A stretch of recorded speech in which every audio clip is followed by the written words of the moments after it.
seconds. Is this where the damn drumming and the music kicks in? Yeah.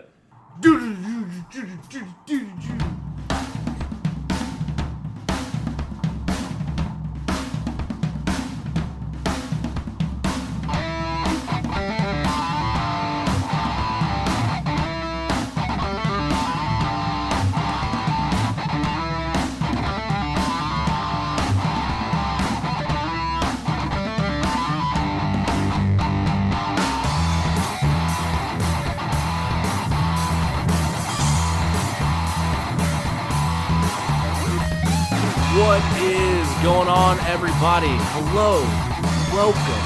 Thank you for joining me on this Monday, June the 6th, 2022, for another episode of On the Pipe Podcast. I'm your host, as always, Tyler Shepherdson, and I couldn't be more excited to bring you this week's edition of OTP's Weekend Review with Stu. A lot of things happened this weekend, a lot of things that we're going to talk about. Some really good racing in all classes, a lot of good racing. I didn't go back and look at the live feed yet. I still plan to, but I was there chasing them around, and just from being there, being in person, watching the racing develop, chasing everyone around the track, it was an insane day. All the battles were tight, all the battles were close, a lot of emotion in this one, a lot of ups, a lot of downs, and we're going to talk about it here in this very show. OTP's Weekend Review with Stu. Stu Baylor is going to join us once again to talk about all things from the weekend. I will admit, we got off on a little bit of a tangent.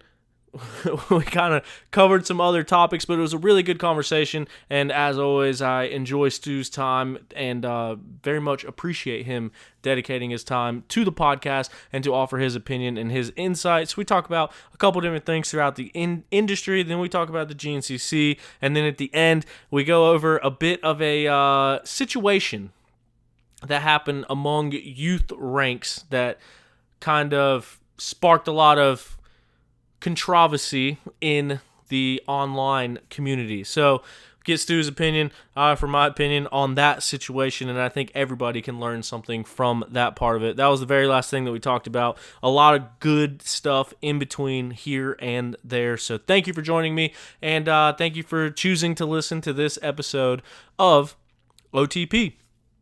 So a lot going on this weekend.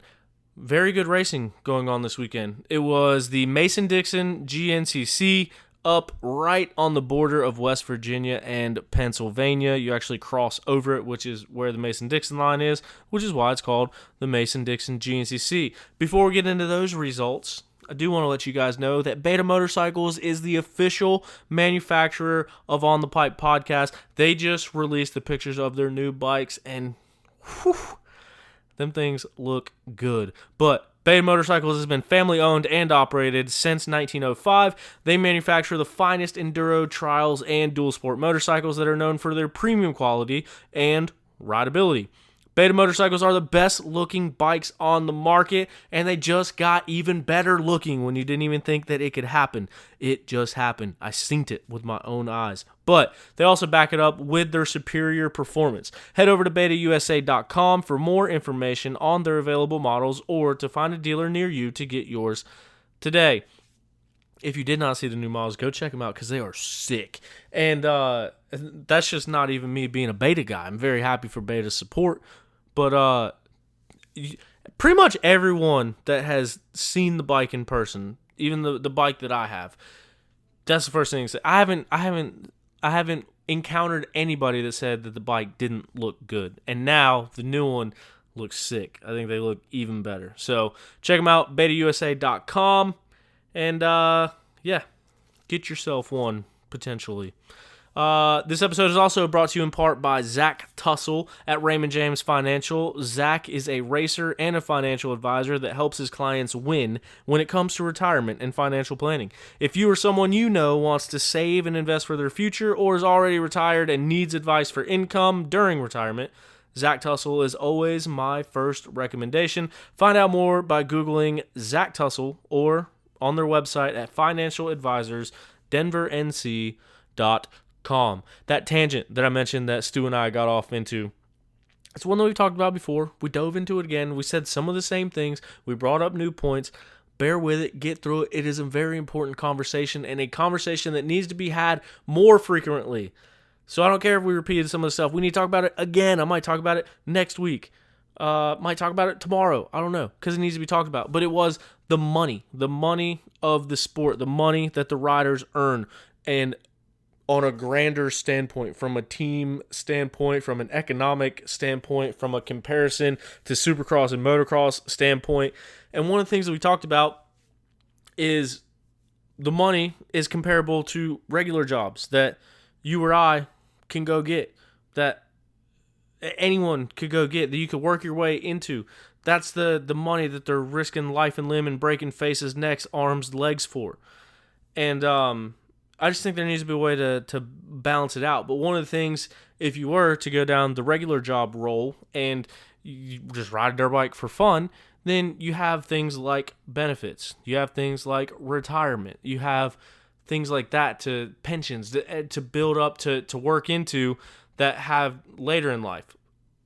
The pro riders, unless they're doing that on their own, they don't have that option. That's not there for them. It's, hey, while you're here, you're young, you're healthy, you're fast, make all this money that you can, and hey, good luck. I know you spent your whole life to ride a dirt bike for a living, but as soon as we won't give you another contract, good luck figuring the rest of life out.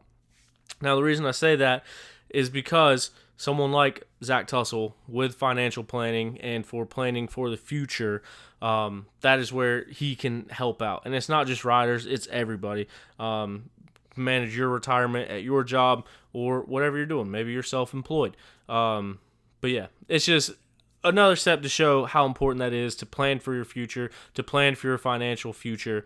So that way you're set up later in life. You'll thank yourself. So reach out to Zach, Financial Advisors, DenverNC.com. See what he can do for you.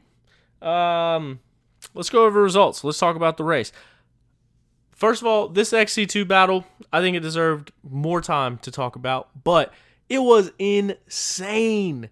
Hopefully, I can get all the videos and stuff edited. I plan to get those out tomorrow, so be on the lookout. I'm really making a push at the YouTube channel, so if you're not looking, or if you're not following us on YouTube, go ahead, search for On the Pipe Podcast.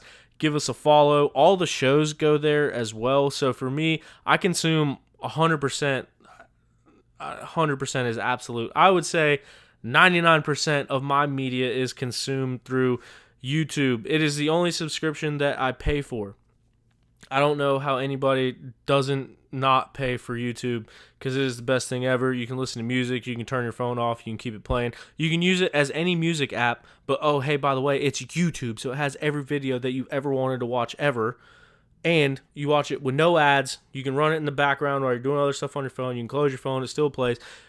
Long story short, it's how I listen to everything. So I set it up so all of our shows go to YouTube as well. So if you fancy YouTube, or you want to throw it on your computer while you're at work, or throw it on your TV while you're cleaning your house or working on your dirt bike, however you listen to the show, it is available on YouTube. But now I'm trying to ramp up the YouTube. I'm trying to get the footage out. I bought a camera that I had no business buying. I was way better with the iPhone, but we're figuring it out. So I'm throwing up videos. I threw up some Penton highlights. We did the one with Strang when he returned back to riding.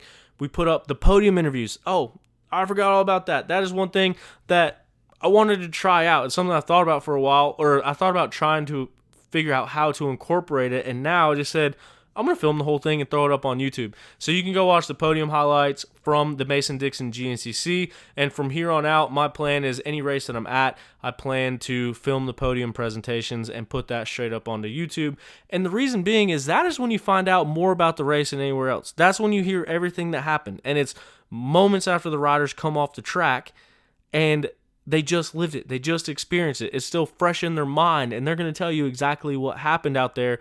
Not only that, it also gives them an opportunity to get their sponsors and everything out there as well. So a lot of times you miss some really good things if you're not at the podium, as far as hearing the inside stories, hearing the guys joke back and forth about battling each other, what was going on out there, where they made the pass at, what happened, what they were dealing with, what got hurt.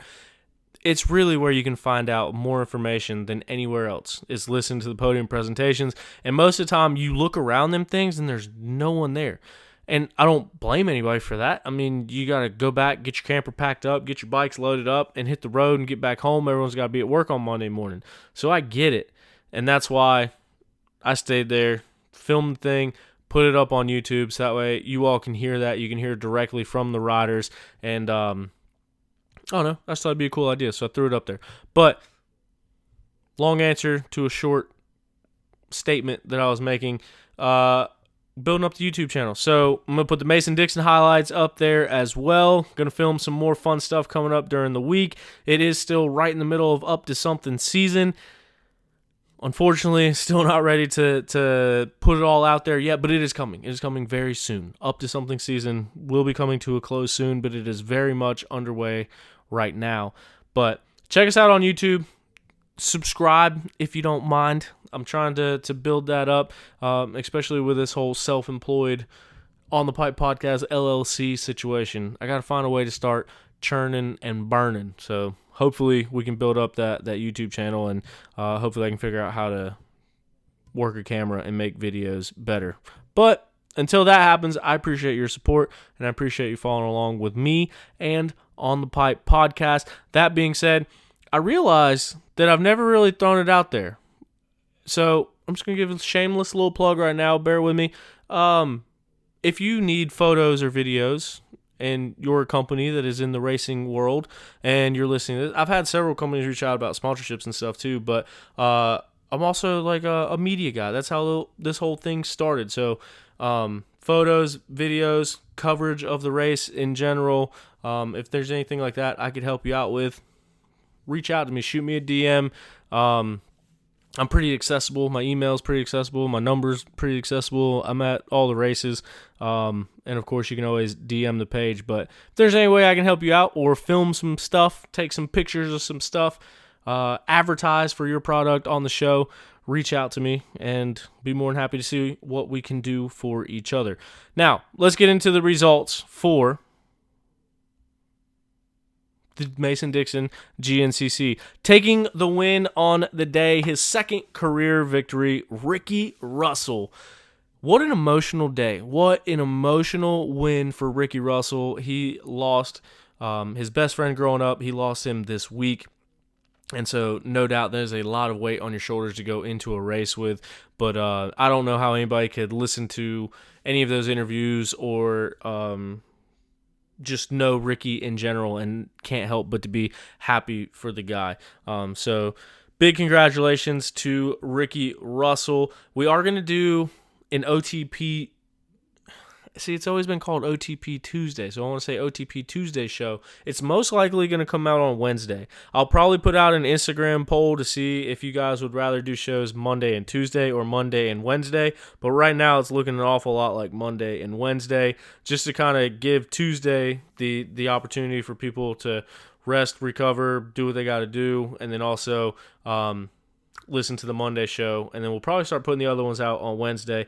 Long story short, reached out to Ricky, congratulated him, asked if he would be on the show this week. He kindly obliged, and so hopefully we'll be able to get him on here and chat about that as well. So look for that coming out this week. All the more reason to subscribe wherever you're listening at, so that when those episodes do come out, you'll be the first one to know about them. But real quick before we move on to the rest of the podium, Trevor Bollinger. Trevor Bollinger went out there and grabbed the whole shot. We've seen Trevor Bollinger on the podium several times this year. We saw him in third place in points and just 1 point off of second place.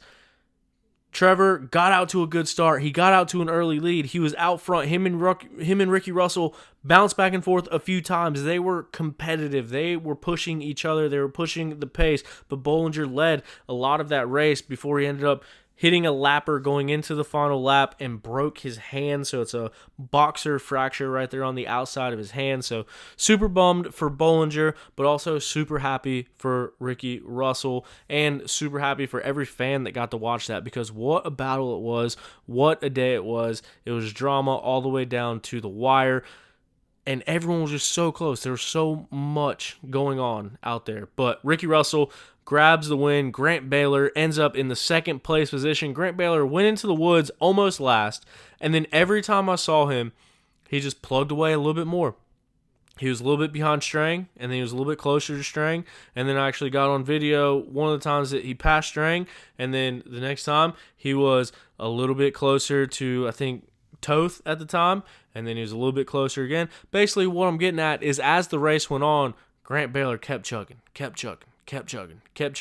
and at the end of the day, ends up in second place overall and in that Xc1 class. And then Jordan Ashburn rounds out the podium with a third place finish that he had to dig deep for and make his way up through the pack as well. He rode a very good race. He rode up towards the front most of the race as well. He ends the day in third place overall and also in that second place position. One thing that we talk about with Stu is, if you listen to the episode a couple weeks ago when we broke down the points, Jordan and Trevor were the two that were the closest to Ben, and we said then that if one of those riders got third place at all 3 rounds, Ben Kelly would still have the points lead. Well, here we are, one more round until summer break, and Jordan needs 23 points to overtake the Xc1 points lead. So we will see what happens going into Snowshoe. So with a second place finish or a win, his first career win, Jordan Ashburn has the opportunity to take over the points lead and bring it into summer break. But yeah, that is how the top 3 in Xc1 shook down. Xc2 Battle was one of the most intense battles I have ever seen. Liam Draper had led most of the entire race. Liam Draper was out pushing. They did swap back and forth for the lead a few times, but the majority of the time it was Liam Draper out front. I don't know if I said Lyndon a minute ago. If I did, I meant to say Liam Draper. Liam Draper is who I am talking about on the Teely Energy Racing KTM. He was out front putting down a solid ride. We've seen him on the podium a couple times here recently.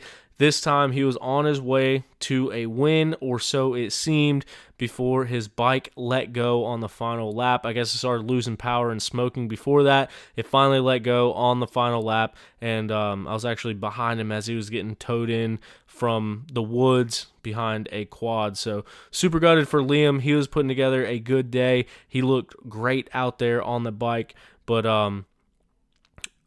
everyone else was right in a row. I mean, that Xc2 battle was intense. They were all so close and right there with each other. But it's Ryder Lafferty getting his second Xc2 win of the year. He does it all the way down to the wire. It came down to the last couple turns, and Lyndon Snodgrass holds on to that second place spot. So with Ryder Lafferty getting the win, he moves up into second place in points, and Lyndon Snodgrass, I would say, extends his points lead, but I guess he didn't extend his points lead because Ryder gained a couple points on him as he moved into that second place spot. But Lyndon is still very well in control and in hold of the white plate, signifying that he is the points leader. So a second place finish for Lyndon Snodgrass. And then rounding out the podium was Captain Rui Barbosa.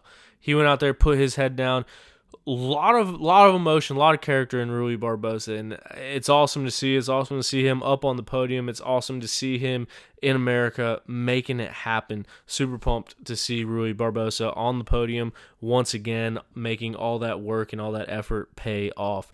We look at our Xc3 class. Brody Johnson grabbed the win over former champion Zack Hayes in the number 2 spot, and Jake Froman rounds out the Xc3 podium. This Brody Johnson-Zack Hayes battle is one to watch. If you're at the GNCCs, pay attention to this Xc3 battle. I have a feeling this thing is going to come down to the wire. Zack Hayes leading the points. Zack Hayes, a former Xc3 champion. Brody Johnson, this is his first year in that Xc3 class. As we know, Brody missed all of the year last year. I guess he raced at the end, but for points, he missed last season over a broken leg, and now he's back. He's in that Xc3 class, and he grabs this win as the second win in a row. But Zack Hayes is a guy that's going to be right there the entire time as well. A lot of experience Zack Hayes has, mainly in the Xc2 class and now the Xc3 class, where he won a championship the year before last. So that is a battle to keep an eye on. Those two riders, I think, are going to keep swapping back and forth and pushing each other. So it is one to look out for.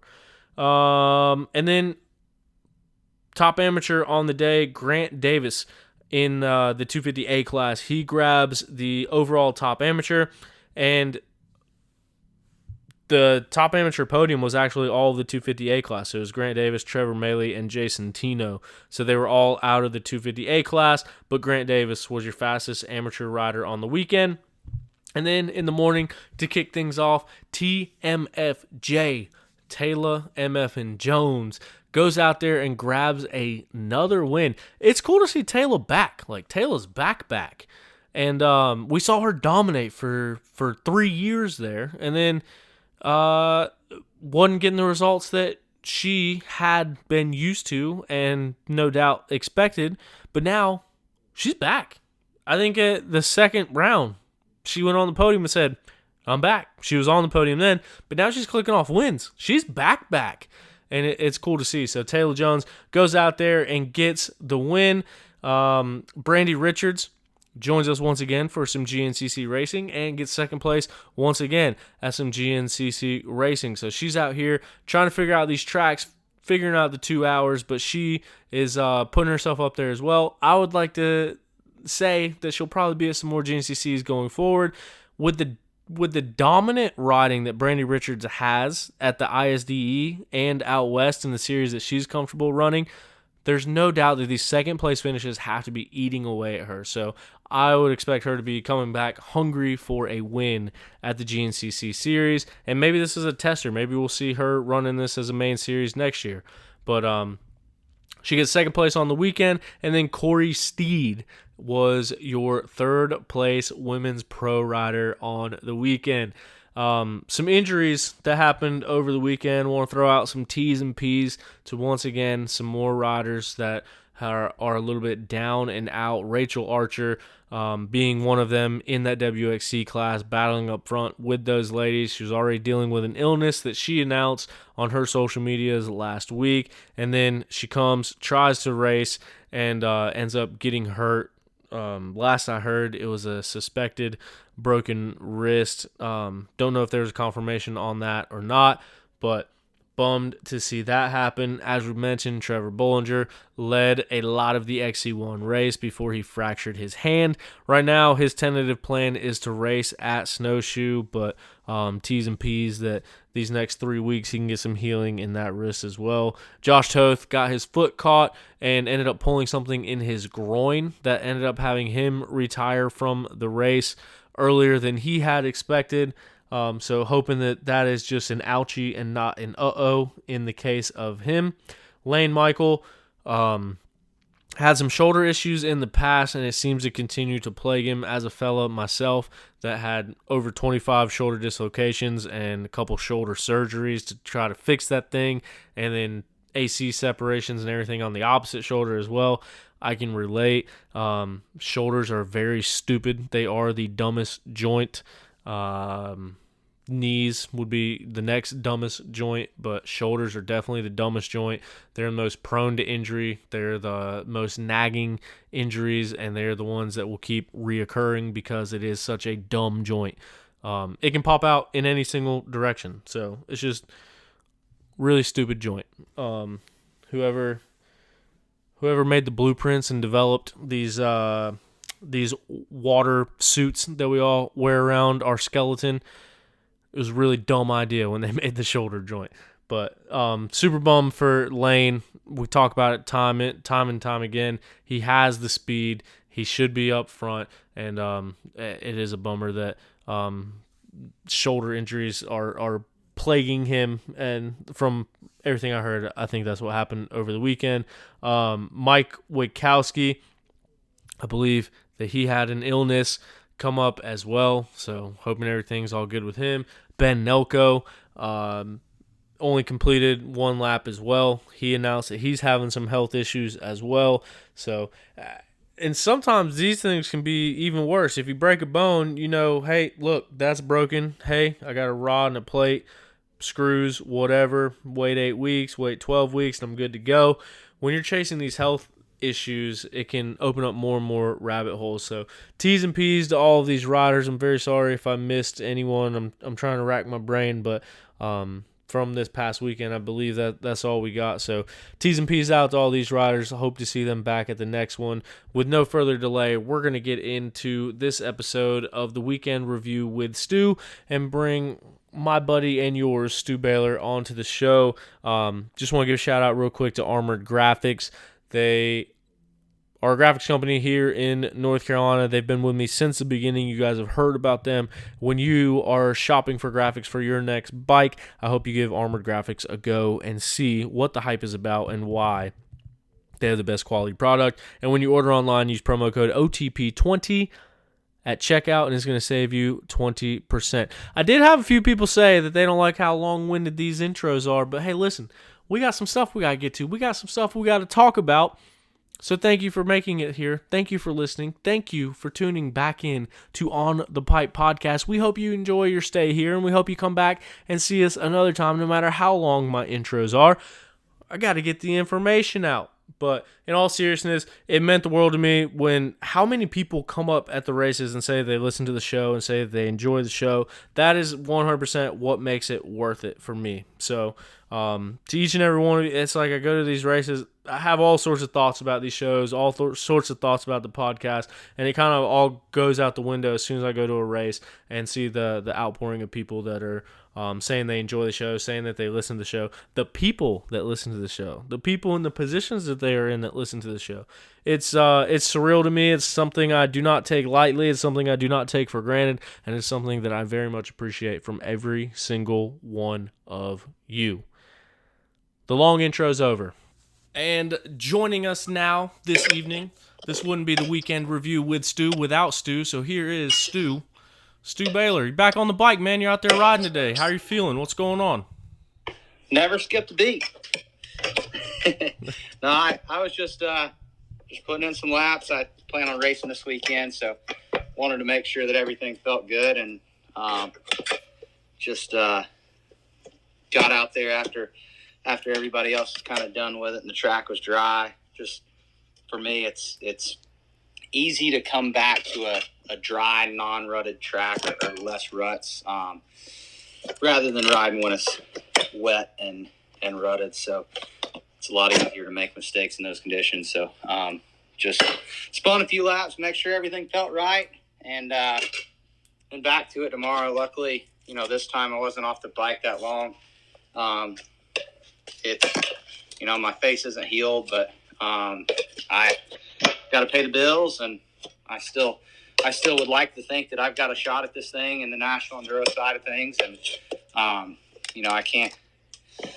can't shoot from the couch, so we got to get out there and do our best, and hopefully try to salvage a season off of it. So just in the shop now, changing tires for tomorrow.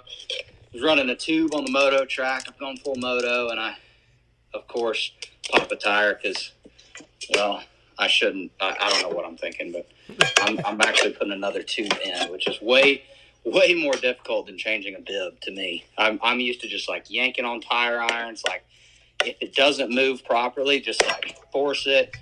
And with a tube, honestly, you might catch some serious cussing here in a few minutes because 9 times out of 10, and these statistics are like proven, 9 times out of 10, when I change a tube, it's flat. So, because I'm not very patient and I usually do rush it. So there's the tire tools hitting the ground. So we'll see what happens. But no, I just gotta get back out, go through the motions, and hopefully I'll be ready for the weekend. Yeah, and I was going to say, we got you out here burning the midnight oil, changing tires, working in the shop, and chatting with us. So appreciate your time and talking with us. Now, as far as your time off the bike, you said this time there wasn't much time off the bike. But in my mind, you're still, like, playing with the time off the bike from the neck and still kind of getting back into it and getting back into shape. How's everything feeling? Like, is there any pain, any pressure, anything with your face or neck? When I sneeze, like I can definitely feel my face, and I can't chew up a steak. I had a lot of, I had like 15, 20 fractures in my face. So there's definitely a lot of damage there, but it was the worst part was like basically right below my eye, kind of my cheekbone area was pushed in a little over a centimeter, and that's really the only like structural damage that you can see. I mean, obviously there's a little bit more, I think, to the sinus plate and a couple other things, but the nosebleed stopped. We haven't had any other issues with that, and as long as we don't have any other issues, I should be good to go, and we don't need surgery. The surgeon that I went to, which was appointed to me by Tanner, who we talk about quite regularly, a good buddy of his, he checked me out and said, I try to avoid surgery at all costs. The only reason that you would need this surgery is if you want your cheekbone to look the exact same. But I think my modeling career is just about over. I think I've just about peaked. So I think I'll be all right there. And I don't really want to sign up for surgery that I don't necessarily need. So I'm happy with the decision not to go into the OR again, and we're just hoping that everything stays solid, and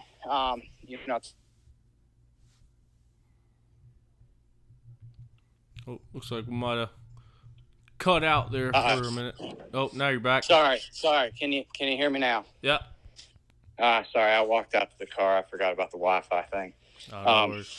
I had to throw my wheel in the truck. But no, talking to the plastic surgeon, it sounds like basically I would literally have to take a blow right to the goggle again that hard. Obviously, I don't want to say that it couldn't happen because the week before I got injured at the Enduro, I had a conversation that went something like this. Hey, why don't you just focus on GNCCs? I don't think that the National Enduros are where you really need to, put your focus. And I said, I'm not focused on them. I just love that series. And I've never been injured there. I've been racing it since I was a kid. I've raced national enduros, and I've never so much as broken a pinky. That was my last conversation regarding enduro. So not going to say that it's not possible that I can take a blow the exact same way again because, I was proved wrong about the whole enduro thing last time. But chances are pretty slim, and like I said, I can't pay the bills from the couch. So, in fairness, that last one doesn't count because if it wasn't for the broken face, you wouldn't even remember the crash or what happened. So if you don't remember it, I don't think you should count it. I agree. I like your perspective on life. The more and more I talk to you, I'm starting to get a better view of your perspective. So that's what I'm going with. Yeah, I mean, I definitely. I'm sure some people will have some different opinions on whether I should race or not. And, that's fine. I don't really care. They don't make their bills. They don't pay their bills on a dirt bike. I do. So, it's easy for people to sit on the sideline and say, oh, that's dumb. I don't know why he's coming back and, possibly risking doing further damage. But again, chances are slim. I got to pay the bills. This is how I do it. So, I've always been a headstrong guy and always got back to it quick. And, some people think it's senseless, but at the end of the day, again, it's the way I pay the bills. And so far, I've made a pretty good life doing it. So, I'm running low on time. That's one thing they don't make more, especially in a aging dirt bike racer. I'm getting almost up to 30. I think 3 more years and we'll be over the hill, and that's old man. That's very old man for dirt bikes. So that's like retirement age. So the next 3 years got to count, and I'm hoping to try to seal up another national enduro championship. And obviously it's pretty going to be pretty tough. I'll have my work cut out for me now, but I perform under pressure and I enjoy a good challenge. So, hopefully things go a little bit smoother for the rest of the season. Man, so you got 3 years to 30. I got like 3 months to 30. So I'm freaking out, and I'm not a professional athlete for a living. I'm just freaking out. So you still got plenty of time. Look at the GNCCs. It's been vet rider podiums for the most part here lately. It honestly has. Like the old men are really killing it. I mean, but Ricky's not a normal old man. He looks 12. Like, let's be real. Like we know Strang's an old man, but Ricky just doesn't seem like an old man.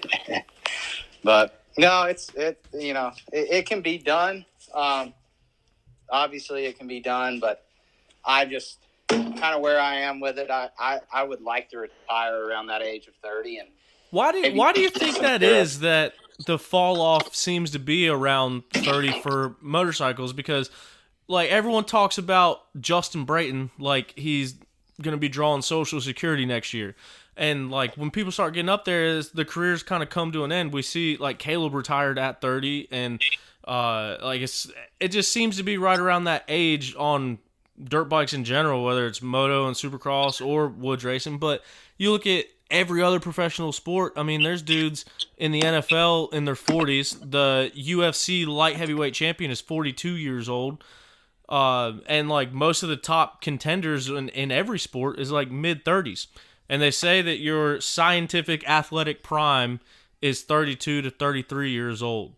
So what do you think the reason for that is, where so many, I mean, I know that the physical exertion of a dirt bike is a lot more than most other sports, but as you look around at all the other professional athletes, it seems like they can be competitive into late 30s. So do you think it's possible to stay competitive that long on a dirt bike and people just call it early? Or do you think that kind of is the cap as far as getting results and stuff? I don't know if it's necessarily a physical issue as much as it is mental. I really don't know. I know talking to Caleb when he was kind of approaching that retirement age or that retirement year, like I remember him just saying, man, I just don't have that edge that I would die trying to win anymore. And he said, without that, it's hard to line up. And I never really knew what he was talking about, but obviously at that time I didn't have a kid. I think a lot of it is just as you get older, you got more responsibility and you look at life with a different mindset, and you don't want to go and risk it quite as much. And every year it gets a little bit harder to go and do what we do. And I would say that it's more mental than physical. And obviously I'm not 35, so I don't know. And I may get to 35 and still feel like I can win GNCCs. Obviously Josh Train can, and Ryan Sipes. And I don't think I'll ever stop riding and racing. I love my dirt bike, but I think there'll come a point where I won't want to go out and put it all on the line anymore and take the risks that you kind of have to. So, my mindset would be that it's probably more mental, but on the physical side too, you got to think a football player, like what they break a hand, sprain a thumb, tear an ACL. Half the time they do an ACL, they never really come back great from it. Mm-hmm. Basketball players roll an ankle, sometimes break a tib fib, and most of them don't ever injure anything. And it's very controlled. You know when you're lining up for football, basketball, baseball, whatever, that is controlled. It's the same as on practice. You're not going to have different elements.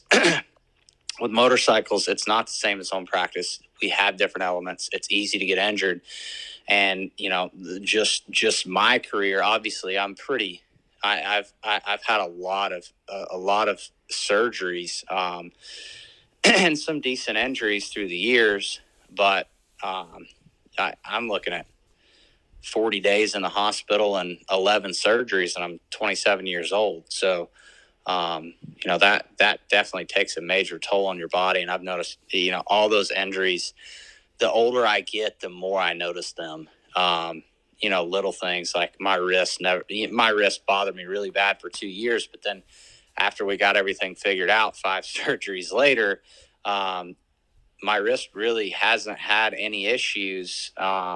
It just kind of has fatigue, and every year it gets that much more difficult getting back into the swing of things. That January time when you start putting a lot of time on a bike, I definitely noticed those old injuries nagging more and more. So I think that's a lot to do with it. And, you look at the guys like Strang who have had a little bit longer career, they have had less injuries. I mean, Strang's been very fortunate, but it's also, I think, a little bit of the way that he rides, and he's very patient, and doesn't take very many risks. And I think he's just a really, really precise rider. And Caleb took a lot of risks, but man, that guy could take a crash, and I don't know if there's got to be some luck to it. Like, I've seen crashes that guy's had that would kill a normal man, and he walks up, like literally walks up and laughs like it didn't bother him. I mean, some guys are very fortunate, but I'd say as a whole, like most of us, there's a lot of injuries. And even, Caleb didn't have very many injuries. I know at the end of his career, he was talking about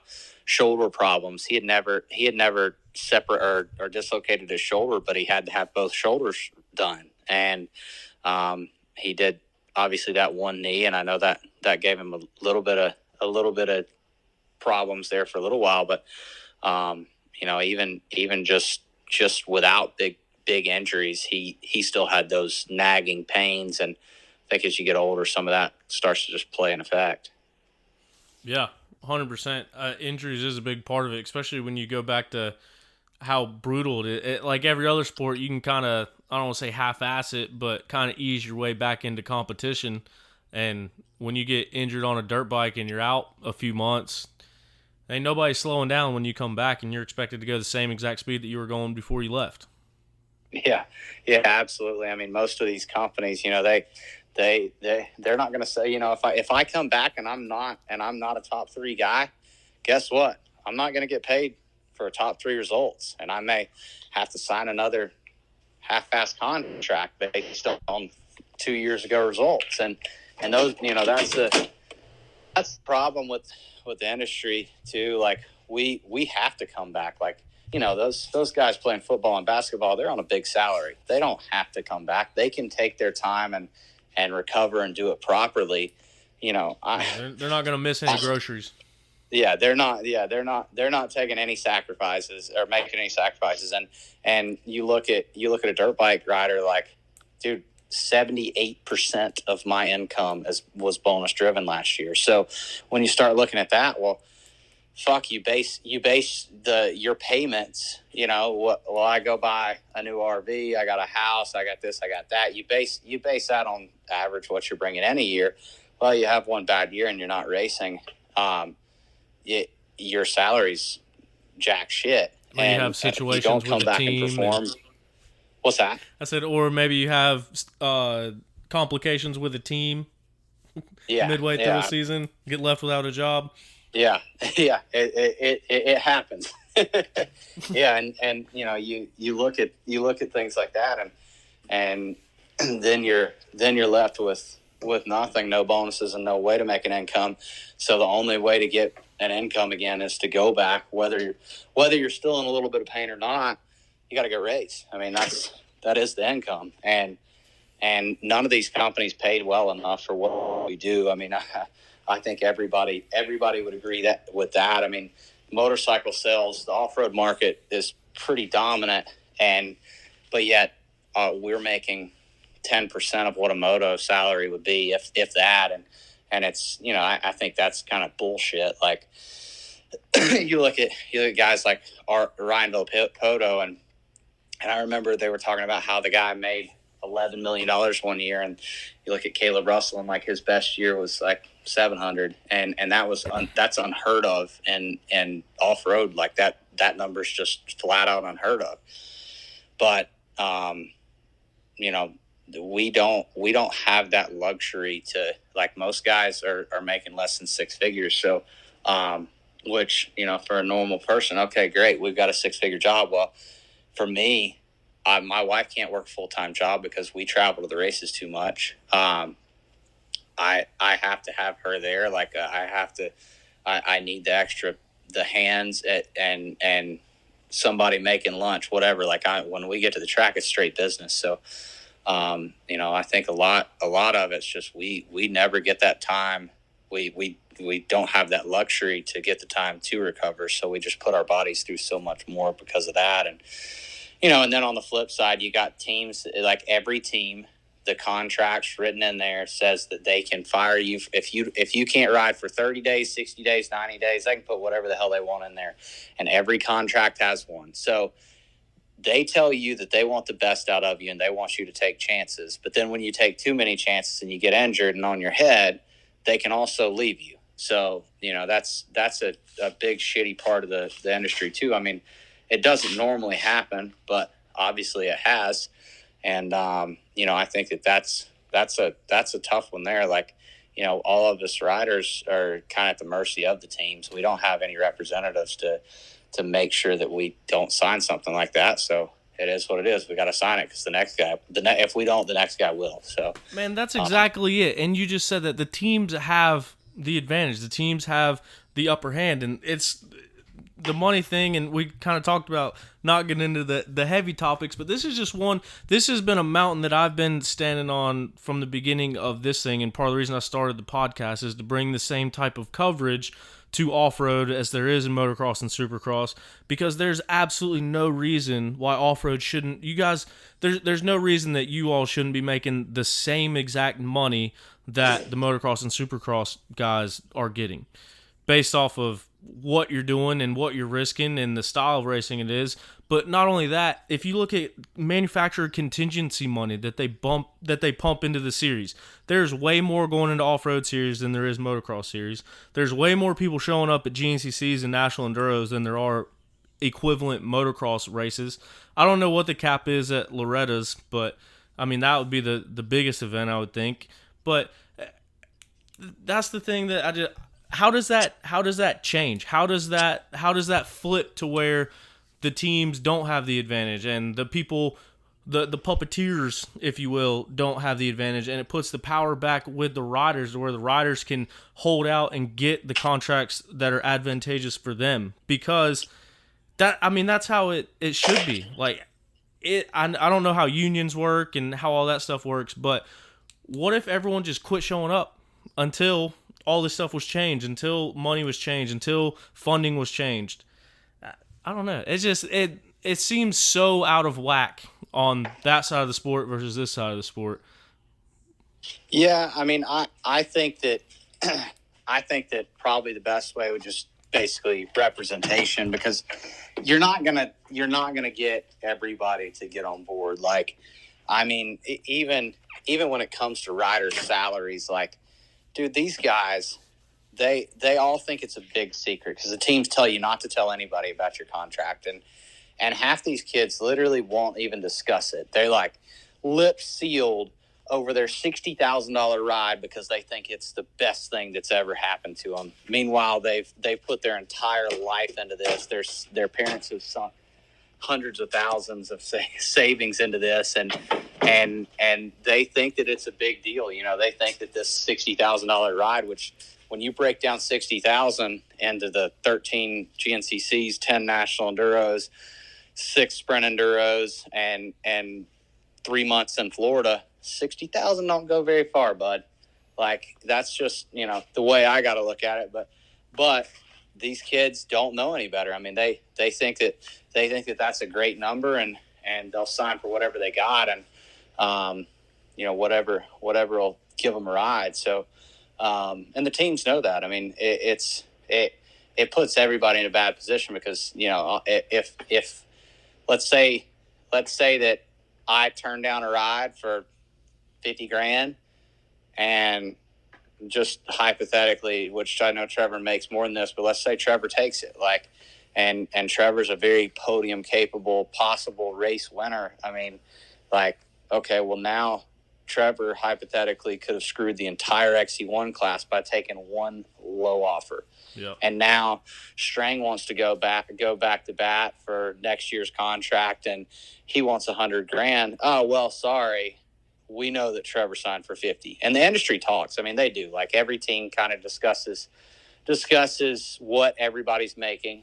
The only people that don't discuss it is the riders. So, I've I've been pretty open with my stuff, and I discuss things with the riders. Like I'll flat tell them, that's far from what you should be worth. I mean, there's got to be a dollar figure, and obviously, there's a lot of different factors now with social media kind of being a big part of that. But, there's a dollar figure, I would say, for every rider based on results. If we really sat down and put a pen to paper and thought it out, I'm sure there's a dollar figure you could come up with. Each podium cost X, whatever it may be, and come out with a number to pay each rider. And then, social media that followers cost X, whatever it may be. There's got to be a better way to do it. But, I think a lot of that would basically be representation for the riders and of the riders. And I just don't see it happening. I know some of the contracts that I've seen and signed in the past have said that teams would not work with a agent. But it's so funny because the same companies that are saying that to us, well, guess what? Every moto and supercross rider has an agent. Like, I mean, you look at the Lawrence brothers and Hymas and what's the Japanese kid? Shimoda? Yeah, Shimoda. They all have an agent. The same agent that works with all those guys. And Ken Roxon has an agent. Dungy had an agent. I mean, all these guys, every single guy down the line, every top guy at least has an agent from the time they're kids, and they've got representation, so they know what they're worth.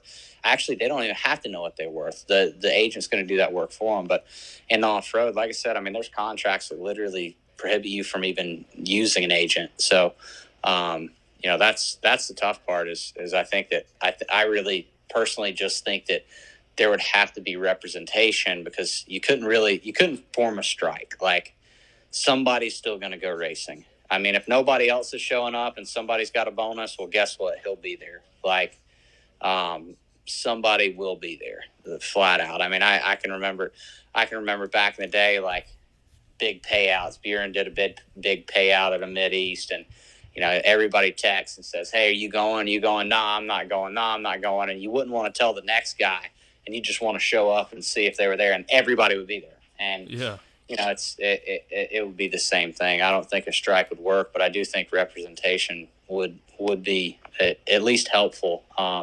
May not answer all the prayers, but there's a lot of ways to improve, and I think that would be a good start. And I mean, you guys deserve it. Like, you guys are selling bikes, you're selling goggles, you're selling neck braces, you're selling knee braces, you're selling every single sticker that's on that bike. You are selling those products for them, and it's their ROI has to be insane, because their spending has to be a lot lower than what they're bringing in. And so, like, you look at Jet Lawrence, you mentioned him. I watched an interview with him where he was talking about he didn't know if he won the championship whether he was going to buy a house or a supercar. And then he said that he won the championship and used his bonus money to buy the supercar from the championship, and then used his podium bonuses throughout the year to buy a house. So that's not even touching his salary, and he's got a supercar and a house. And, I mean, correct me if I'm wrong, but I think a lot of these championship bonuses nowadays would struggle to buy you a brand new F-150. Yeah, no, I couldn't afford an F-150. I could afford I don't even know if I could afford a Ranger off of the championship bonus. See, and that is absurd. Yeah, I mean, it is. It really is. But that's kind of where we are. And I mean, you can look back in the early 2000s, late 90s, the guys were making just as much, if not more, than we do today. I would say there's probably more salary rides back then than there are today. And I mean, that's pretty shitty. Like, when you think about it, like, motorcycle, everything else is going up. I mean, I'd love to see what the true inflation is now, especially now. But at the price of motorcycles is triple what it was then. Salary should reflect. A new bike now is $10,000, $11,000. Yeah, I mean, back then it was like a brand new 125, 250, whatever you wanted was you could leave the dealership at $4,750. Like, you want a brand new a brand new top of the line now, you might be 13 grand.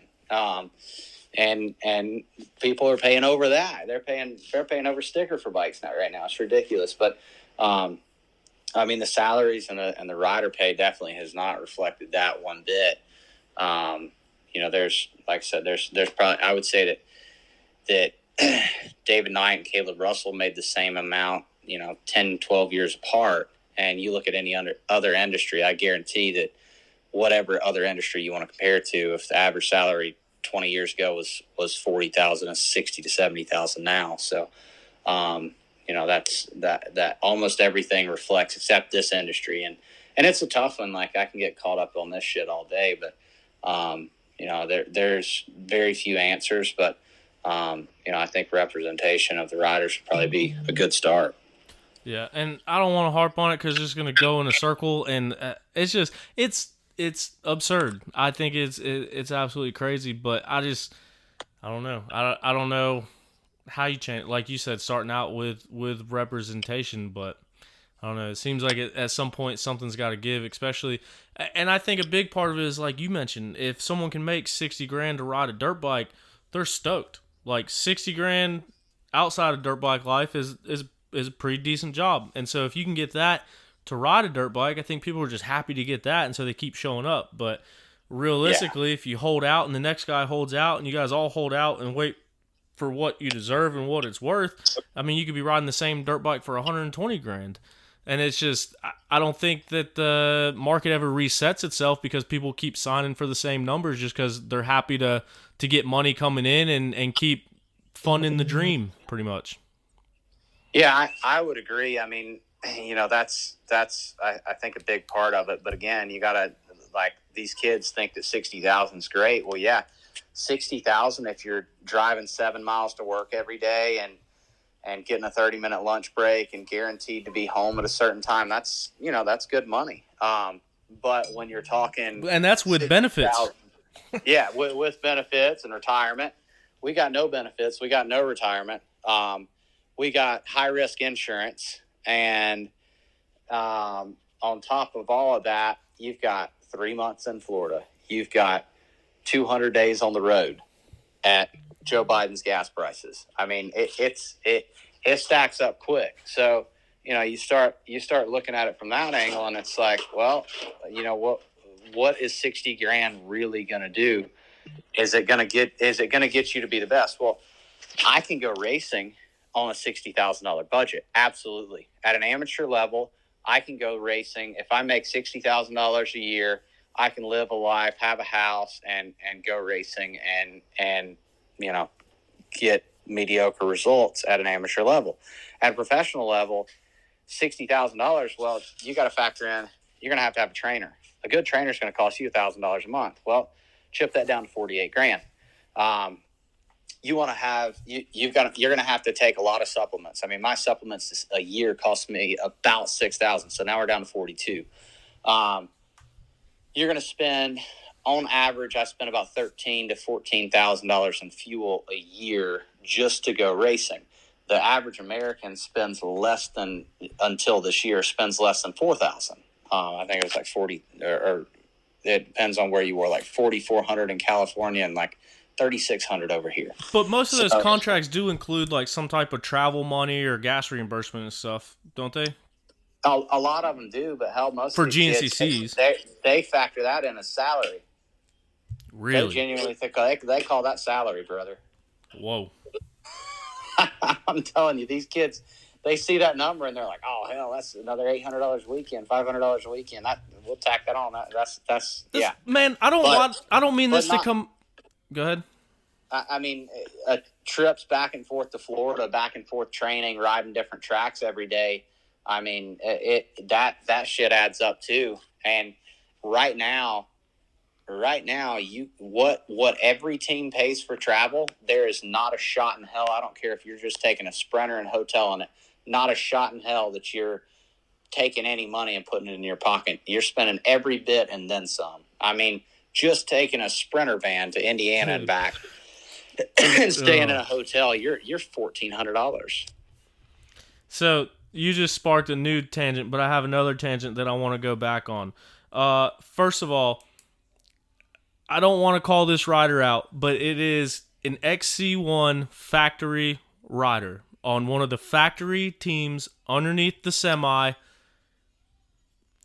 I can't give any more specifics because you'll be able to pick it out, and I don't know if this person wants me to disclose this information. I'm pulling into the gate this past weekend, Sunday morning, and I see this alleged rider parked on the side of the entryway, digging in the back of their car, not their van, not their camper, not their RV, because they quit pulling it because of the gas prices right now. So their car that they were digging in the back of it, and I pulled up and said, "What'd you do? Forget your credential in the back seat? You got to get it." This person looked at me and said, "No, I forgot my wristband that I paid for in the back seat, and I'm digging that out." And I said, "Excuse me?" He's like, "Yeah, I pay for a wristband." And that right there just blew my mind. That a factory rider that is risking life and limb to win $1,200 at the premier race series in the world had to pay their own $25 gate fee to get into the damn race. Yep. That's that blows my mind. If you're not the top 10, that's the way that they make their money. And that's a tough one. Like, obviously, I feel like if we've worked to get to that level, there should be a little bit of support on that level. But dude, I don't want this to come out the bad way. I need to stop while I'm heading. Never mind. Yeah, that's a tough one. Obviously I own a track, but when pro riders come to my track, everyone rides. Every pro is going to ride for free because I know the sacrifices that they've had to make to get there, and how little money they truly make at the end of the day. So, I don't charge the pros to come to the place, and I know that, like I said, I know the sacrifice. I mean, half these Xc2 kids, they're riding for bonuses only. I mean, and now half the Xc2 kids are coming from across the world to do that. Yeah, I mean, Ryder Lafferty worked in the plant this winter. He didn't start training until mid-January, before the first national that's end of January, and he was literally working in a plant. I mean, that's currently one of the best Xc2 racers, and arguably the best Xc2 rider, I think, at this point. And your biggest competition at National Enduros. And the best rider in the National Enduros is at this point. I mean, and he's working in a fucking plant, like, to go racing for the year, to keep his head above water. And he's living in other people's houses, plugged in with his camper and bouncing around, to basically not even have a factory bike or anything. I mean, he had no support aside from Coastal. Like, those Coastal guys are the only reason he's even on a dirt bike this year. Like, nobody else stepped up. The factories didn't step up for him. No team stepped up for him. And I mean, this is, like I said, arguably one of the best riders out there right now. And he was working at a plant this winter to keep his head above water and come home late and train his ass off until he couldn't keep his eyes open anymore.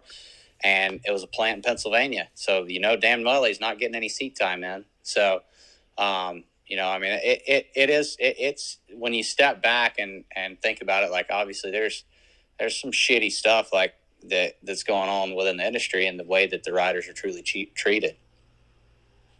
Yeah. That's insane. And Ryder's situation, I've told him this, and I think we talked about it when he was on the show a few weeks ago, but that Coastal deal wasn't even done going into this year. They helped him out last year, and he really didn't have a whole lot going into this year. And now look at what he's done with it, man. He's leading National Enduro points. He's won 2 Xc2 races now. He's got to be sitting 3rd, 4th, somewhere in that area in points. I think 3rd.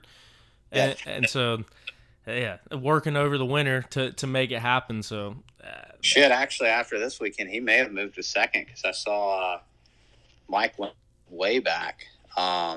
So yeah, I mean, it's definitely, like I said, it's the grass ain't greener over here. It may look like it. I mean, I know I know a lot of people that judge it from the outside and think, oh man, that's awesome. And it is, like, don't get me wrong. It's badass deal. Like we get to make a living riding a dirt bike, but it is really screwed up the way, the things we have to do to get there. And, it's tough. Like I've been very fortunate, and I've been able to market myself pretty good with just being a different person and different style. But a lot of these racers, the majority of them, they're just not able to speak as fluently. They're not good at marketing themselves, and they're not good at negotiating, and they're not going to talk to anybody else when they are negotiating because they think that they're not supposed to. So, like I said, a lot of.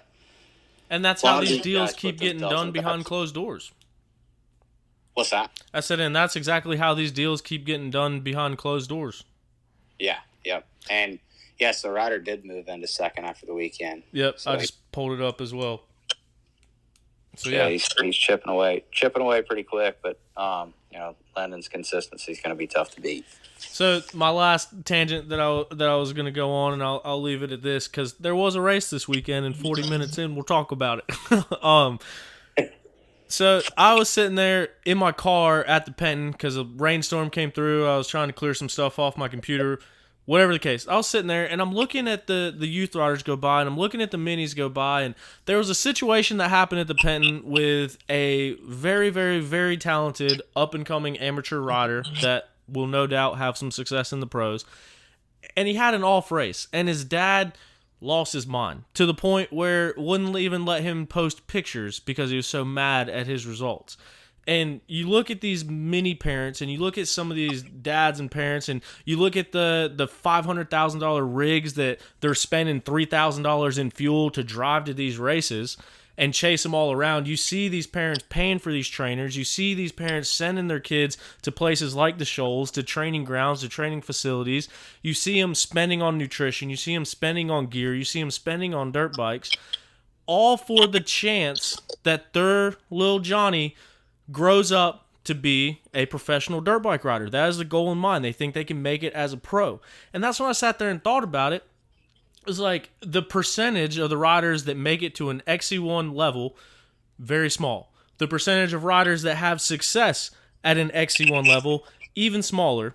And the people that win championships and make six figures at an Xc1 level is a very, very, very, very, very small percentage in total number of riders that chase that dream from now Stasic bikes and 50s all the way up until big bikes.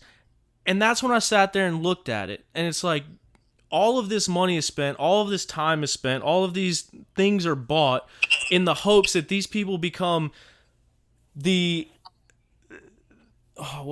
uncommon amongst common men people, the ones that make it to the top level of the sport. And oh, hey, by the way, if they do make it to that goal, they can't even afford the rig that you're driving there now.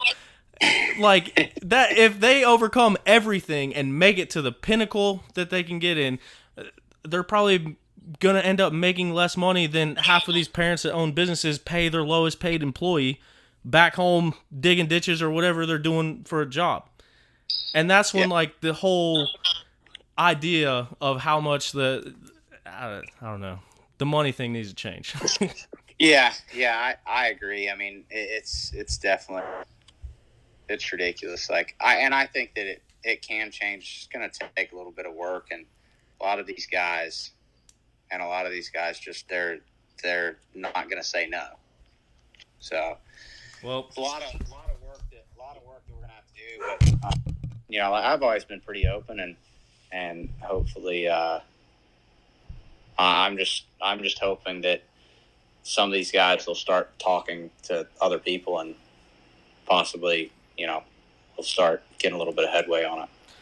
I think it needs to happen, and that's, like I said, I only hope that I can bring exposure and some more creative things that might be in the works to kind of pump all that stuff up and change the way it works at least as far as I can. But that being said, like you said, you've done things off the bike, built the social media following, built the following in general to kind of become one of the better paid riders in the sport.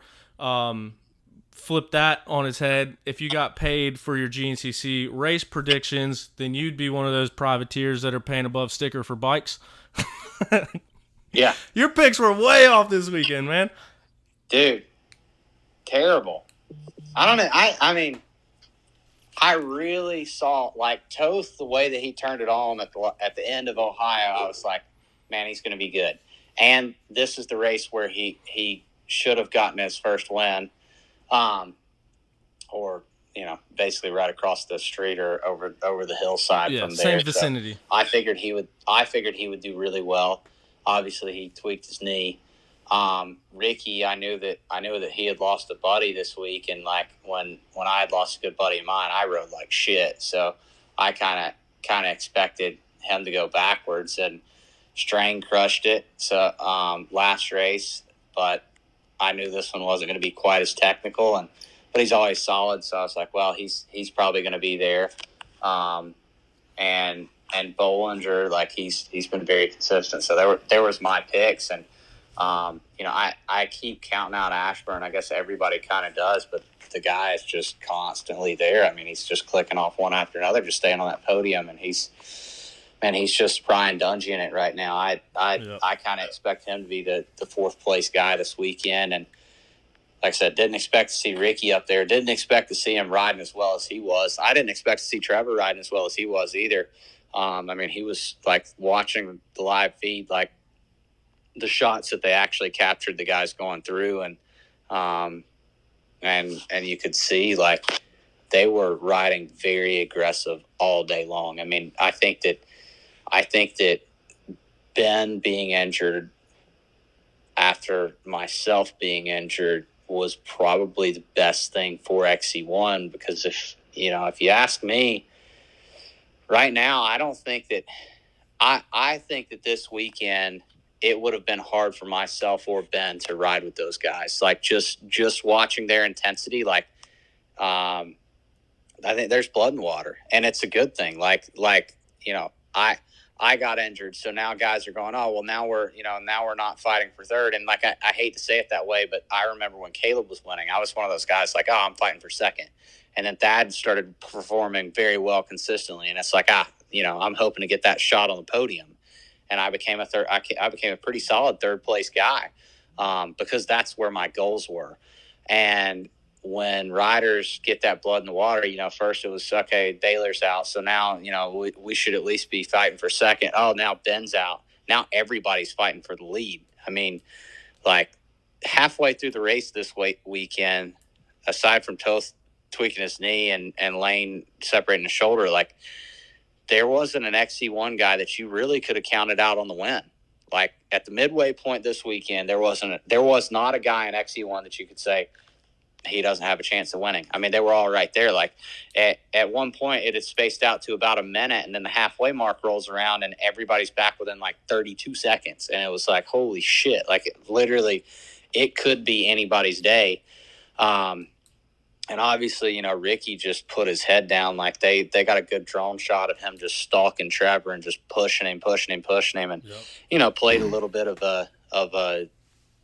a old man trick, I guess you could call it, on the rookie or one of the younger riders, and he stalked Trevor until he made a mistake. And I know Trevor's been there for a while, but I don't think Trevor's been in that position, up front as much as Ricky has. And Ricky just kind of pushed him to making a mistake, it looked like. But then again, I don't know the facts on Trevor's hand. He may have heard it before then, because it sounded like that was a possibility with the post. And it was, regardless, it was a damn good race. I think that was the best race of the season by far, at least for spectators. I mean, like I said, it's a shitty situation that Ben and I have been sidelined for the most of the year, or at least me for the most of the year, and Ben now. But, I think that it's good for the racing, because these guys are going to see that they're capable of a little bit more than what they thought possible, prior. And I feel like the last year, even last year, like the earlier part of the season,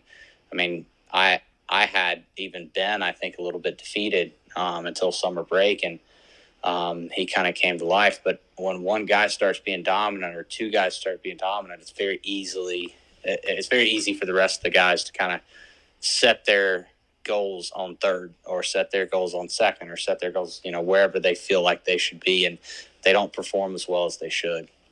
Man, and going off of that, two emotional things that I took away from the weekend is, one, like you mentioned, Ricky Russell getting that win this weekend. He lost his best friend, a guy that he grew up with, and riding with that weight on your shoulders, and especially because it's been since 2017 since Ricky's won a race. That was his only race win, was at Snowshoe in 2017, which we talked about the celebrations of that night on the show before a couple months ago.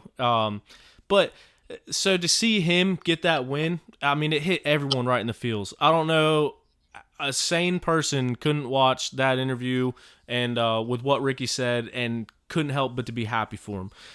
At the same time, the situation with Bollinger. Bollinger has been a guy who dominated Xc2 and then moved up and didn't have the success and then had to bust his ass to get to the success that he's been having. And to see those two riders out there, I mean, Ricky and Trevor were pushing each other the entire time.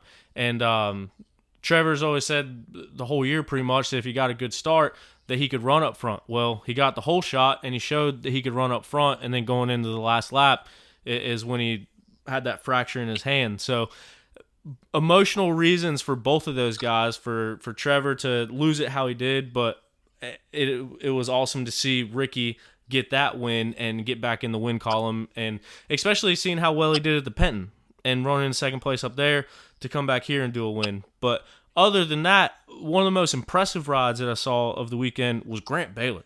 He started pretty much in the back, and dude, every time that they all came through, he was a little bit closer, and he was a little bit closer, and he was a little bit closer, and then next thing you know, he's second place on the day. Yeah, I kind of counted him out. Like, normally he never leads. And at Ohio, he faded pretty bad, and that's one of his best tracks. And this track isn't one that particularly would suit Grant's style because you have to get on the front to make the bike turn a lot, and there's a lot of field track. And did not expect to see him ride the way he did, but he definitely proved me wrong. He was his intensity definitely stepped up there towards the end, and it was good to see. He's another rider that when he gets on the podium, it's like he kind of needs it. Like he needs it to even just keep his head and his heart in it. So, it was good. And, I've seen a lot of different guys on the podium this year, so it's cool to see. I mean, I would say of the guys out there, like at least this weekend, pretty much everybody's got to see the podium at one point. So, that's definitely I think everybody's been on the podium. Let's see. I think Craig got one at Big Buck, I think. Yeah, Craig got a podium. Ricky's got a podium. Strang's got a podium. Yeah, Strang's got a win. Grant's got Trevor. 2 now. Yeah, so pretty much everybody, I guess everybody that finished this weekend. Toth was on one of the podiums. Yeah, Toth was on a podium. So, I know Lane was injured after this weekend, but he's had a kind of rough year. But like all the Lane's seen plenty of podiums, but a lot of these guys that wouldn't be podium regulars are now able to be podium regulars. And like I said, I think it's still a good thing. Like, it's open season.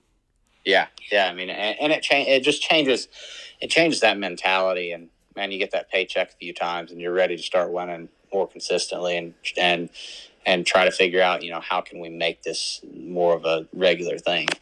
Yeah, and that bonus money, like, there's never been an opportunity to go hunt that bonus money down than right now.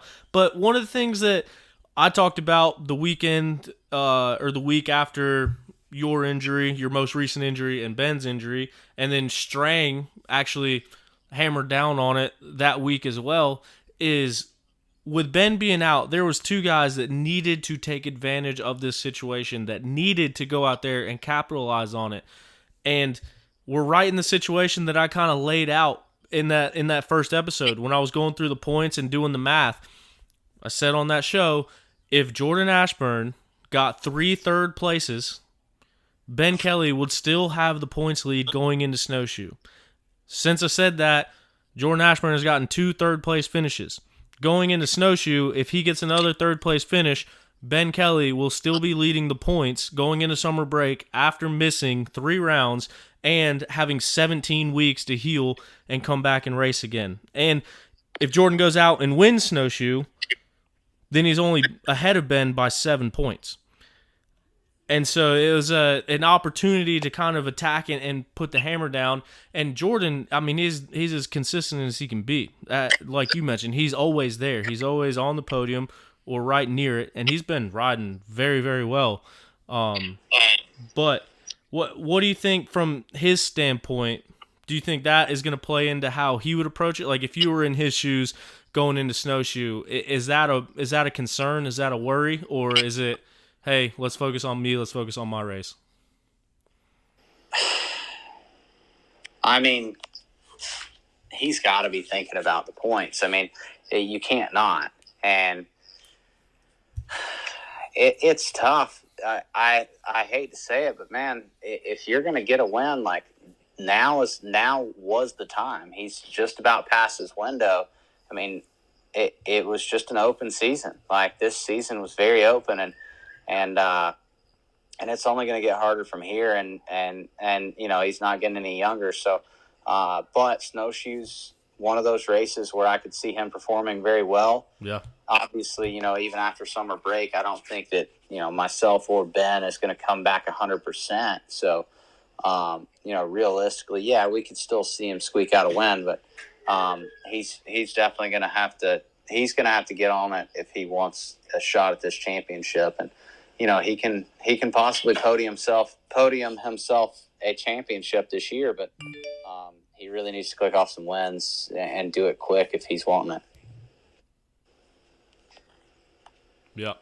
And so that was just the main takeaways that I saw from XC1 this weekend. But, I mean, no doubt, still, I didn't want that to come out the wrong way. Like, good on Jordan. He still put himself in those positions to be on the podiums. But with everybody out and fluctuating and coming back and going out again, and it was really a time to capitalize on it. And, yeah, it'll be interesting going into summer break. Right now, he's 23 points down. So a third place doesn't get him the points lead. Second place gets him the point lead by 2 points, and a win gets him the points lead by 7 points. Yeah, I think Jordan, you know, Jordan rides Snowshoe very well. So there's definitely a chance there. But, man, after Ricky riding this weekend the way he did, Yep. He's going to be tough to beat at Snowshoe. Knowing he's won there before.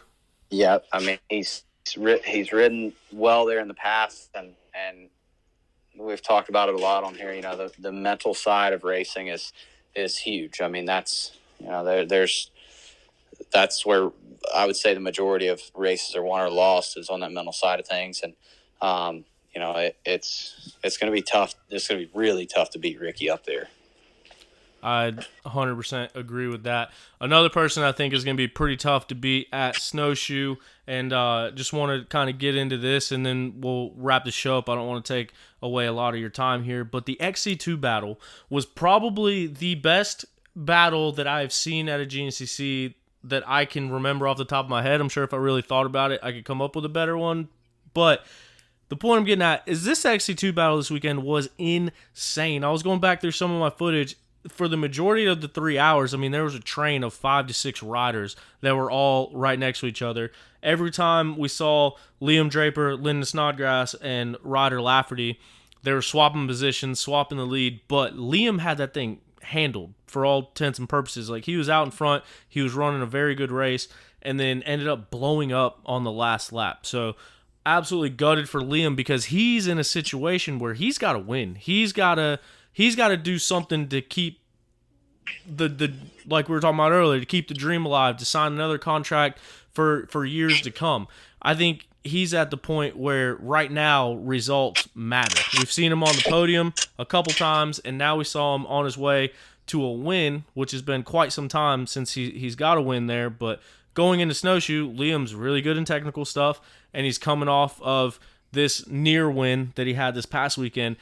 I think he's going to be tough to beat at snowshoe. But even Ryder and Linden still got that points lead. Ryder clicks off a couple wins, moves into second place in the points. He's going to be going after it as well. So that Xc2 class is wide open as well, but just very competitive with those top few. Yeah, I mean, I think, like you said, I think Liam would have had this one in the bag this weekend. I know he took the lead back over and gapped out like 11 seconds. I was talking to Nikki, and she said that he started gapping him again. I was going back and forth with her. I told her on lap 2, I was like, tell him to follow. Stop fucking leading. Like, he does not need to lead to win the race. And it's one of those tracks I knew it was going to be tough to pass, but Liam's really bad about overriding. And when he follows somebody, he can follow by sitting down a little bit more. The guys always want to stand up and exert too much energy. So, you kind of heard Brock Glover this weekend talking about Romano and that rookie style where they're really bad about throwing away too much energy early on, and I feel like Liam's one of those guys. So for him to follow, he did exactly what he needed to, and then on lap 5 he took his lead back over and started to pull away, and then she said, not sure what's going on, bike smoking and losing power, and that was lap 5, and I think then halfway through lap 6, it finally ended up going. But I mean, he was. I do think that he would have had a performance of a lifetime there, and that's where he got his first win. So I expected him to be strong, but I really didn't even have him on a top 3 pick. He was mad at me again. He was mad at me last race too, but. He's just been very hit or miss the last couple of years, but these last few races, I mean, he's been right there. So I think he's finally figuring it out. And snowshoe, with that trials background, he's going to be very solid. But last year at snowshoe, Ryder Lafferty came from like 5th, 6th place, I believe, on the last lap to get up to 2nd. I mean, just absolutely crushed the guys. So I think he's going to be very, very tough at that track as well. Yeah, I agree. So what's up with Mike? I heard rumors that he might have gotten hurt. I didn't know if it was that or health stuff, bike stuff. Do you know what happened with him yesterday? I heard that he got sick out there and was ghost white, came in and he had made it just a couple miles from the finish line and said, I physically can't ride anymore. Somebody's going to have to take me back to the pits. And they said his body was just shutting down and just literally couldn't make it any further. What a bummer, because I mean, he was a guy set and ready to have a big season as well. Yeah, he's I think he's really just struggling to figure out the little things to get him there and keep him consistent. So I'd say after the first few rounds, it was like I wouldn't have put my money against him, and now it's hard to bet. It's hard to bet on him. So, that's definitely a bummer. I mean, riding with him, he's extremely fast. I mean, the kid's very talented, very driven. But yeah, there's definitely something going on, and he's gonna have to figure it out soon. I mean, it's getting to that point in his career. He's gonna have to go through it and make it or break it. It's gonna, if he can't put together a solid season, it's gonna be hard for teams to want him. And I think he knows that, and I think he's trying to kind of search for answers right now. And hopefully he doesn't search too much and drive himself crazy. But a lot of times you get, I say that because a lot of times you get to that point where you're searching so hard that you kind of lose sight and lose focus of what you need to be focused on. Yeah. I certainly hope that doesn't happen because Mike, I mean, like I said, he's been a championship guy in that class for, I mean, every year you can't count him out, and he's been close, and so it's a bummer to see the way that he started versus the way that things are going. And like I said, I know a lot plays into that, but I know that's got to be tough. Yeah. Lastly, man, the Xc3 battle, they keep going back and forth. Zack Hayes, Brody Johnson, those dudes have clearly put themselves on another level. Brody Johnson got the best of it again this weekend. He grabs the win, but Zack Hayes, former Xc3 champion, he's had that class covered there for a while now as well. So it's cool to see that battle. The last thing I wanted to ask you here, and then I'll let you go. I'm so sorry for taking this much of your time. I do appreciate your time. Just a quick little thing to end it on. There's a post going around, and I saw that you put a lengthy comment synopsis on it, and so I kind of wanted to talk about it and bring it up. In the youth bikes, there was 2 riders coming into the finish line, basically the last 2 turns before the finish line, and one rider rides it in pretty hard, takes the leader out, and goes around to get the win. And it seems like it's a hot topic right now of whether he was in the right, whether he was in the wrong, whether he should be penalized, whether he should get the win. What is your thoughts on that situation? My thoughts are, number one, if you were leading that race, you should never go that wide. I mean, we can watch at the Xc2 finish in the same turns. Like, Ryder never went outside that wide and left that door open. Like, that was a dumb move. I mean, that's race management 101.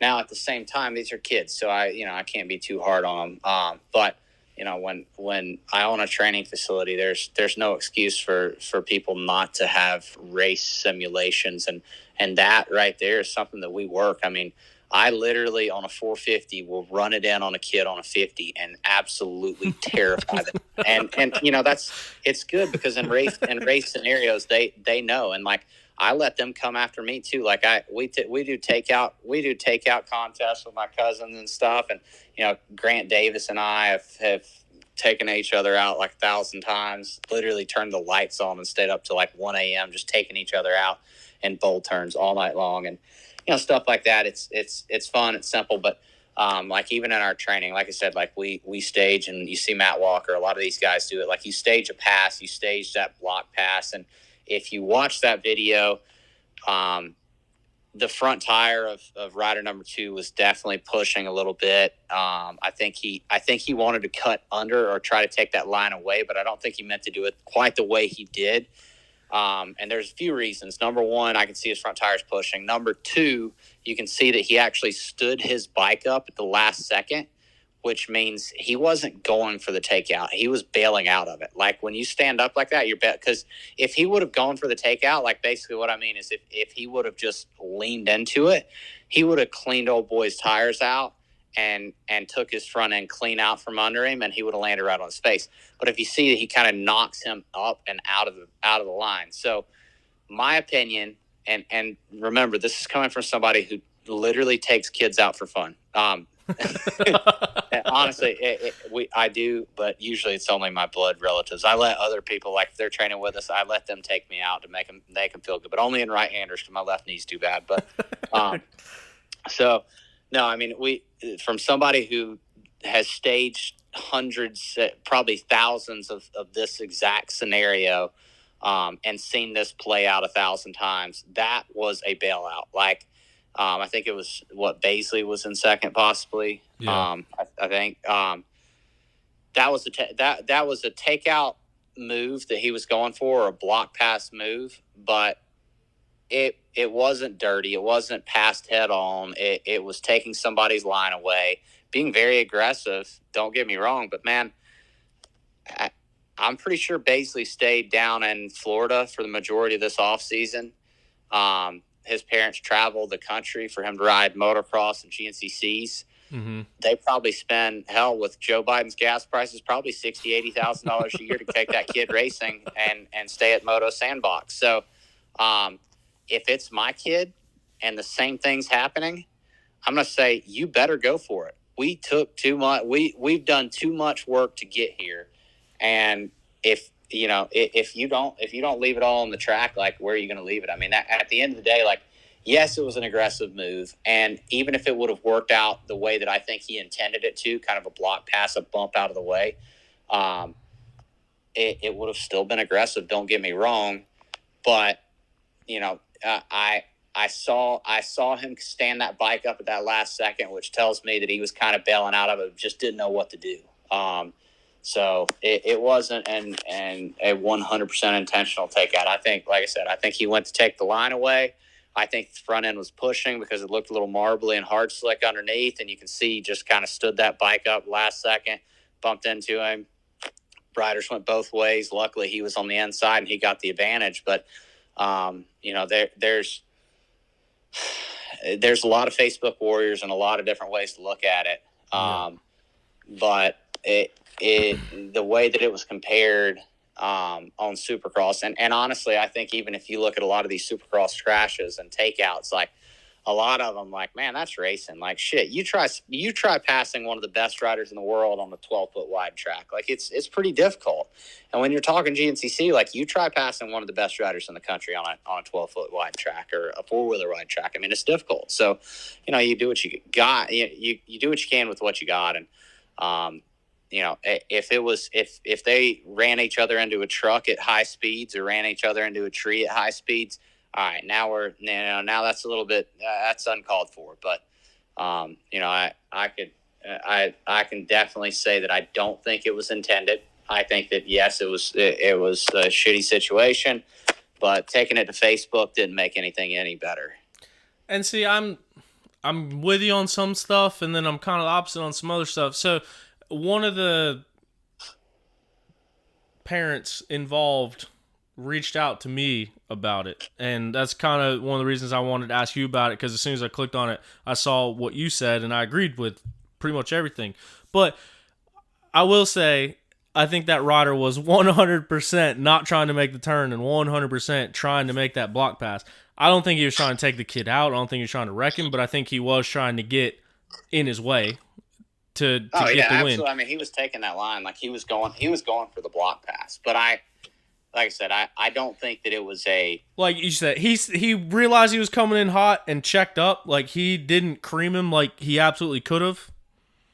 Yeah. But that was his intention, was to make the pass, which is every racer's intention with 2 turns left to go with the checkered flag waving. But, and the kind of, the way that it's being posed in the video that we're talking about, it's edited in, like you said, with 2 clips from Supercross, from Jason Anderson, Justin Barsha, and them kind of battling back and forth. And the question was posed of, should we allow young riders to do this? Should they be penalized? These pro guys are penalized. And that's where my thought process is, as a professional racer, you know how to manage your bike. You are held to a higher standard. You know how to make a pass. You know how not to make a pass. You know what you can do. You know what you can't do. You know what your sponsors expect you to do. As a kid, a young kid on mini bikes, you put any kid in that situation. I'm not saying what the rider did was right. I'm not saying what they did was wrong. But what I am saying is 99% of kids in that situation are going to do that same exact thing. So youth riders should not be held to the same standard as professional riders, because they're not professional riders. They're kids looking to have fun, looking to get a win. And I think almost any kid in that situation with the opportunity to win and sees the person in the lead, I don't think you could get any wider. Like, if there wasn't banners there, he might have gone 10 feet wider. But like you said, the way that the track was, he couldn't get much wider, and kind of left the door open. And I think any kid, and damn near any amateur, is going to take that opportunity. Yeah. Yeah, I mean... I just, the door was left wide open. Like, Dude, it's the last few turns. It's a hairpin.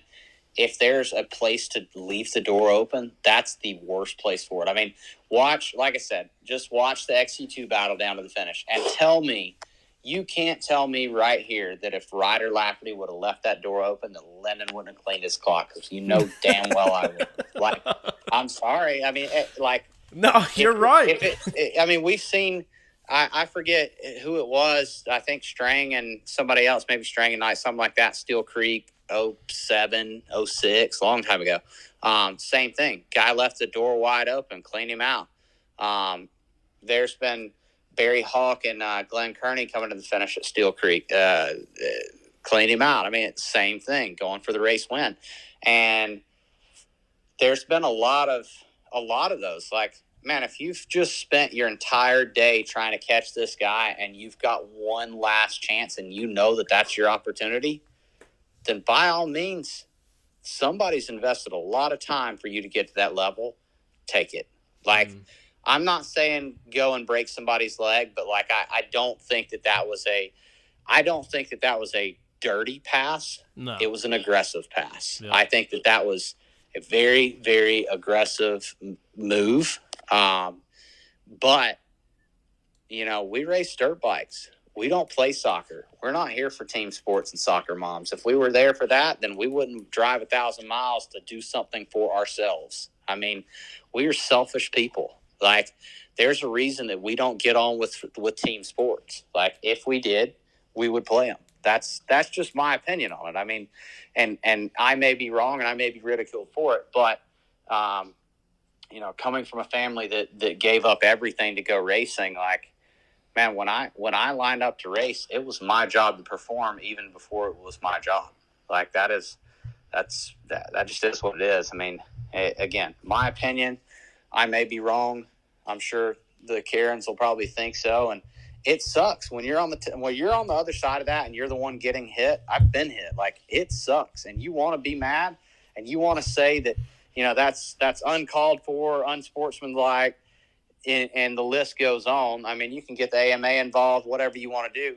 But at the same time, it's because you're on that end of it. When you're on the other end, you want to be on the polar opposite side of it. You know, It was an accident, or you should have seen me coming as a racer with that skill level, with that many times with that much time on the bike. I think you should know better. You know, it depends on what side of the crash you're on. Obviously, you know, we're going to try to make an excuse when we don't perform. And I think that was just